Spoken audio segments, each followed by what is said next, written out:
Hello friends, my name है सिमरन और मैं आप सबका अपने channel my life my opinion में वेलकम करती हूँ। फ्रेंड्स, आज जो मुझे बात करनी है वो है टॉपिक प्रेम प्यार, जो हम बिल्कुल ही निस्वार्थ होकर बिना किसी लालच के हम प्रेम करते हैं। मेरा आज उसी पे बात करने का है कि मैं उस पे ही आज आप बात करूँगी आपसे। जो जैसा कि मैंने थंबनेल पर लगाया, आपने देखा होगा शिवलिंग को बहुत ही अच्छे से गले लगाया हुआ है। जो बजरंगबली हैं उनकी सेना ने, तो इसी को ही मैंने बेस बनाकर, आधार बनाकर इस पे आज की चर्चा करनी है। जैसे आपने देखा होगा कि पूरे शिवलिंग को अच्छे से गले लगाया हुआ है।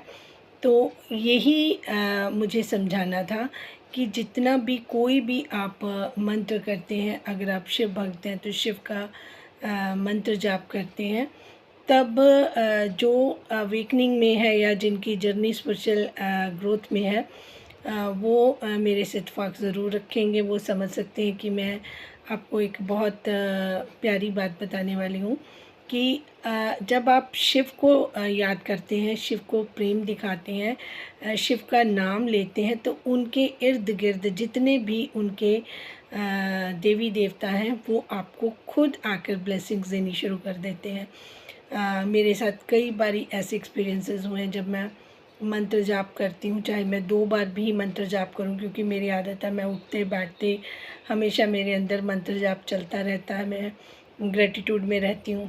तो जैसे मैं बैठी होती हूँ तो मुझे साक्षात सामने कई बारी कृष्ण भगवान दिखते हैं, कई बारी ये हनुमान जी के दर्शन हो जाते हैं। लेकिन आजकल 2-4 दिन से मुझे राधा माँ के साथ कृष्ण भगवान जी दिखाई देते हैं। माँ दुर्गा के दर्शन होते रहते हैं। जब मुझे माँ दुर्गा के दर्शन होते हैं तो उनको हमेशा, जब उनकी एनर्जी में होती हूँ तो उनको हमेशा अच्छा लगता है श्रृंगार। तो उसमें जब इंसान उस एनर्जी में होता है, फिर आपका मन करता है कि आप श्रृंगार करें। जैसे जो शादीशुदा लेडीज़ हैं, वो आजकल ट्रेंड में कम होता है कि बिंदी लगाना या लिपस्टिक एक चीज़ लगती है या छोटी सी बिंदी हम लगाते हैं। लेकिन जब हम इस ग्रोथ में होते हैं, तब देवी देवता खुद हमें ब्लेसिंग्स देने आते हैं। तो उनमें जब माँ की ब्लेसिंग्स आती हैं तो वो हमेशा उस एनर्जी में होती हैं कि वो आपको पूरे श्रृंगार में देखना पसंद करती हैं। कई बारी जिनकी चौकी होती है या जिनको जो गद्दी लगाते हैं लोग, आपने उनको देखा होगा, जब वो गद्दी पे बैठते हैं तो वो पूरा 16 श्रृंगार करके बैठते हैं। तो लोग नहीं समझ पाते उनकी उस अवस्था को, क्योंकि लोगों को लगता है कि वो अपने आप में या अपने तरीके से ये सारी चीज़ें पहनकर माता का रूप धारण करके लोगों को बरगलाने की कोशिश करें या किसी तरीके से। तो लेकिन सारी लोग एक तरीके के नहीं होते। कई जगह पर भी, जहाँ पर भी गद्दियाँ लगती हैं, जहाँ पर भी लोगों को ब्लेसिंग्स मिलती हैं, कहीं पर माता की अपनी सवारी आती हैं, तो वहाँ पर उनके आदेश के हिसाब से या उनकी ऊर्जा के हिसाब से, उनके प्यार में कहेंगे कि आपका मन करता है कि आप भी उस एनर्जी को गेन करें। जैसे मैं कह रही थी कि मैं सभी देवी देवताओं को नमन करती हूँ, लेकिन जो मेरा विशेष प्रेम है वो मैं माँ दुर्गा और भगवान शिव के साथ मेरी अटैचमेंट ज़्यादा है। मतलब मेरा ध्यान उनमें लगता है। तो शिव के साथ जब आप प्रेम करते हो तो शक्ति उनके साथ ही है। तो शिव और शक्ति को आप अलग नहीं कर सकते। जब आप शिव को प्रेम कर रहे हो, आप माँ को भी प्यार कर रहे हो, क्योंकि शिव और शक्ति एक ही हैं। शिव के अंदर ही शक्ति हैं, उसका आभास मुझे होता है। तब जब माँ ब्लेसिंग करती हैं तो आती हैं, तो फिर अपने आप को इस रूप में ही अच्छा लगता है, खुद भी अच्छा लगता है। तो ये एक बहुत ही डीप बात मैंने आज आपको बताई है। जो लोग इस अवस्था में हैं वो मेरे साथ एग्री करेंगे, वो समझ पाएंगे कि मैं क्या बोलने की कोशिश कर रही हूँ। तो मैंने उसी प्रक्रिया को, उसी चीज़ को आपके साथ जो मैं एक्सपीरियंस करती हूँ वो मैंने आपके साथ शेयर किया। अब आप एक जो महाबली हनुमान जी हैं, उनके एक मैंने जब उस पे ही यूट्यूब पर ही मैंने एक देखा कि शिवलिंग के को बहुत अच्छे से गले लगाया हुआ है, अपना प्रेम ज़ाहिर करें। तो मैंने सोचा कि मैं इसी के ऊपर बात करूँगी कि जो शिव को प्रेम करता है उसको सभी देवी देवताओं की ब्लेसिंग्स मिल जाती हैं, क्योंकि शिव है, महाशिव हैं। वो सब देवताओं में से सबके प्यारे देवता हैं। सब ने उनको एक हायर अथॉरिटी की तरह प्रेम में रखा है। हालांकि सबके डिवीज़न है, सबके डिपार्टमेंट्स हैं, सबको काम करना है। ब्रह्मा जी का काम अपना है, विष्णु जी का अपना है, भोलेनाथ का अपना है। तो भोलेनाथ को डिस्ट्रक्टिव इसलिए बताया गया है क्योंकि जब वो किसी भी चीज़ का नाश करते हैं, डिस्ट्रॉय करते हैं, किसी को दिक्कतें प्रॉब्लमें आती हैं, तो वो उसका ट्रांसफॉर्मेशन करना चाहते। देखिए, अगर आपको कोई नई चीज़ देनी है तो पुरानी चीज़ को हटाना पड़ेगा।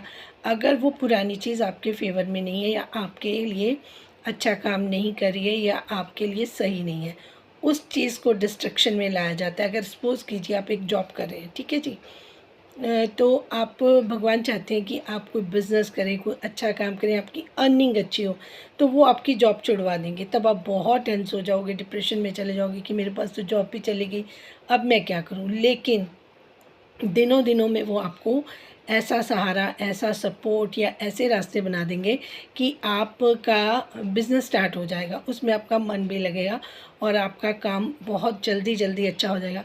फिर जब आप एक अच्छी पोजीशन पे आ जाते हो, गुड अर्निंग करने लगते हो, फिर जाके आप ग्रैटिट्यूड में जाते हो कि शुक्र करते हो कि आपकी अच्छा हुआ जॉब चली गई, और अगर वो जॉब ना जाती तो मैं बिज़नेस ना करता या मेरी अर्निंग आज भी वैसी की वैसी। मेरे पास बहुत सारी ऐसी एग्जांपल्स आती हैं जिनके बेसिस पे मैं आपको ये बात बता रही हूँ। मैंने बहुत सारे लोगों को देखा है कि जो जॉब छोड़कर बिज़नेस में आए हैं, उनको बहुत ज़्यादा फ़ायदा हुआ है, और उनकी वजह यही रही है कि जब इंसान की जॉब अच्छी नहीं होती या उनको दिक्कतें आ रही हो, तो हम कभी भी हम सुख में भगवान को याद नहीं करते। हमेशा हमारे ऊपर जो प्रॉब्लम आती है, हम दिक्कतें आती हैं, तब हमारा ध्यान भगवान की तरफ जाता है। अदरवाइज़ हम अपनी दुनिया में मस्त होते हैं, अपनी ज़िम्मेदारियाँ निभा रहे होते हैं, चाह कर भी हम भगवान की तरफ नहीं आ सकते, क्योंकि हमारे पास बहुत सारी चीज़ें होती हैं, हमारे ऊपर बहुत सारी रिस्पॉन्सिबिलिटी होती है, फिर टाइम बाउंडिंग सारे काम होते हैं, तो हम चाह के भी नहीं कर पाते।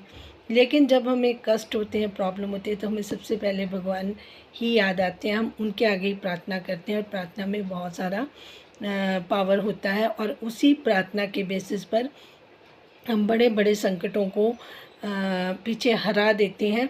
और मैं उन लोगों को एक बहुत सिंपल सीधी सी बात बता दूं कि जो लोग एक भगवान को अपना उनके मंत्र जाप कर रहे हैं, अगर उनका काम नहीं हो रहा तो वो शिफ्ट मत करें।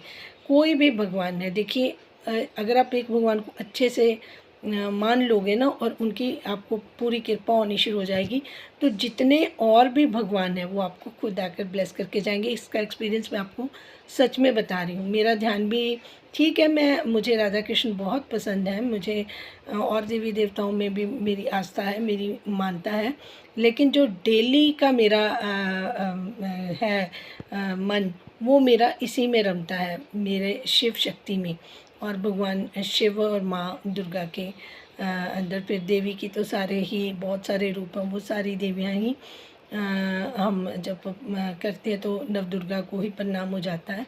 लेकिन बहुत सारे देवी देवता जब आपको खुद ब्लेसिंग करने आते हैं, तब आपको पता चलता है कि आप कितने ब्लेस्ड हो। आपने तो शिव शंकर भोलेनाथ का मंत्र जाप किया, आपने तो उनका नाम लिया, आपने तो दिन रात उनको याद किया, और ब्लेसिंग्स आपको सभी देवी देवता देके जा रहे हैं। तो एक आपको ये भी बता दूं कि ये बेस्ट आपकी लाइफ की वो होती है, और आप इतना ब्लिसफुल फील करते हो, मैं बता नहीं सकती कि तब आपको कितनी खुशी होती है। जब मैंने कृष्ण भगवान को एक बार देखा तो मुझे लगा कि शायद वैसे मुझे लग रहा है। फिर दूसरी बार देखा, जब तीसरी बार देखा, उनके अलग अलग रूप, कई काला श्याम रूप, कभी किस तरीके से, जब वो माँ राधा के साथ थे, उनके हाथ में गोल्डन कलर की बंसुरी थी और उनका श्रृंगार पूरा हुआ हुआ था और उनका जो पूरा बॉडी था वो ब्लैक श्याम कलर का था और माँ राधा बहुत खूबसूरत लग रही थी, बहुत ही सुंदर लग रही थी। तो उनका बहुत ही मुझे रूप अच्छा लगा और 3-4 बार मुझे इन 3-4 दिनों में उन्होंने अपने दर्शन खुद दिए। जब मैं उसके बारे में मतलब ये नहीं कि मेरे माइंड में मैं उनके बारे में सोच रही हूँ तो मुझे दर्शन हो रहे, क्योंकि सोच तो मेरी मतलब रहती ही अपने महाशिव के साथ रहती है, माँ दुर्गा जी के साथ रहती है। कई बारी माँ दुर्गा आती हैं आशीर्वाद देकर, क्योंकि मैं सौम्यता से माँ के सौम्य रूप को प्यार करती हूँ, तो वो मुझे उसी तरीके से दिखाई देती है, उसी तरीके से ब्लेस करती हैं। कई बारी माँ काली भी आई हैं, बट वो उनका सौम्य रूप ही मुझे ब्लेस करती हैं, तो मैं उनको साक्षात देख पाती हूँ। लेकिन क्योंकि मैं कोई साधना नहीं करती, कोई उग्र ऐसे नहीं करती, तो मुझे उस तरीके से कुछ चाहिए भी नहीं है कि मैं कोई सिद्धियाँ प्राप्त करना चाहती हूँ। मैं तो जन कल्याण के लिए बिल्कुल साधारण तरीके से पाठ पूजा करती हूँ और भगवान का नाम लेती हूँ और उनकी खुशियाँ प्राप्त करती हूँ। और मुझे अब किसी चीज़ के लिए ना ये भी नहीं होता कि मैं मतलब पैसे कमा लूँ या कुछ कर लूँ। अब मेरा होता है कि ठीक है, काम आ गया तो कर देती हूँ, मतलब वो भागम दौड़ मेरी काफ़ी कम हो गई है, क्योंकि मुझे लगता है मैं रिलैक्स करूँ और भगवान का नाम लूँ और भगवान की तरफ अपनी जो आस्था है उनके सामने वो रखूँ, उनको ग्रैटिट्यूड देती रहूँ। और जितना समय मैं उस चीज़ के लिए लगाऊँ मुझे लगता है कि बहुत ज़्यादा कम है। तो मैं आप सब लोगों से भी कहती हूँ कि अगर आपने दिल का सुकून और अपनी ऐसा, क्योंकि जब ये सारी चीज़ें होती हैं ना, तो एक चीज़ मैं आपको और बता देती हूँ। जब ये सारी चीज़ें आपके साथ होती हैं, आपका मन इस तरीके से लगा रहता है, तो आपको अपनी प्रॉब्लम्स की कोई चिंता करने की ज़रूरत नहीं होती कि ये हो रहा है या वो हो रहा है या ये होगा या नहीं होगा, आपका किस तरीके से चलेगा, तो वो भगवान खुद डिसाइड करते हैं। तो उनको ही फिर मैं समर्पण कर देती हूँ सारा। तो जिनको ये मेरी बात समझ आई है वो बेशक चैनल को लाइक भी करें, सब्सक्राइब करें, शेयर करें और इन एक्सपीरियंसेस को वो भी लेके देखें। ऐसी ही मैं प्रेयर करती हूँ। Thank you so much for watching. Thank you.